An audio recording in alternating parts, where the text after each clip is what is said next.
ప్రస్తుతం థియేటర్లో కల్కి హవా నడుస్తోంది. కానీ జూలై 12 నుంచి భారతీయుడు సందడి స్టార్ట్ కానుంది. స్టార్ డైరెక్టర్ శంకర్ ఎప్పుడో మొదలుపెట్టిన ఈ సినిమా ఫైనల్గా ఇప్పుడు రిలీజ్కు రెడీ అవుతోంది.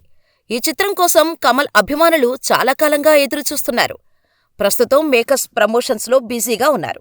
అయితే అంతా హిందీ, తమిళ్ భాషలకు సంబంధించిన ప్రమోషన్స్ చేస్తున్నారు తప్పితే తెలుగు వర్షన్ ప్రమోషన్స్ ఇంకా స్టార్ట్ అవ్వలేదు. దీంతో తెలుగులో ఓ గ్రాండ్ ఈవెంట్ ఉండే ఛాన్స్ ఉందని తెలుస్తోంది. శంకర్ తన సినిమాలను తెలుగులో కూడా గట్టిగానే ప్రమోట్ చేస్తుంటాడు. ఇప్పుడు భారతీయుడు 2ని కూడా ఇక్కడ ప్రమోట్ చేయటానికి రెడీ అవుతున్నాడు. ఈ ఆదివారం అంటే జూలై 7న హైదరాబాద్లో భారతీయుడు 2 ప్రీ రిలీజ్ ఈవెంట్ నిర్వహించటానికి చిత్ర నిర్మాణ సంస్థ లైకా ప్రొడక్షన్స్ ప్లాన్ చేస్తున్నట్టుగా సమాచారం. ఈ ఈవెంట్కు కమల్ హాసన్ సహా సినిమాలో నటించిన ప్రధాన తారాగణమంతా హాజరు కానుంది.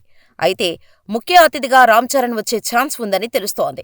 ఇండియన్ 2తో పాటు గేమ్ చేంజర్ను కూడా షూట్ చేశాడు శంకర్.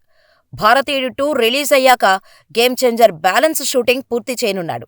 కానీ ఈలోపు భారతీయుడు 2 కోసం చరణ్ను రంగంలోకి దింపటానికి ప్లాన్ చేస్తున్నాడు శంకర్. అయితే చిత్ర యూనిట్ నుంచి దీనిపై క్లారిటీ రావాల్సి ఉంది. ఒకవేళ ఇండియన్ కోసం చరణ్ వస్తే తెలుగులో మరింత హైప్ క్రియేట్ అవ్వటం గ్యారెంటీ.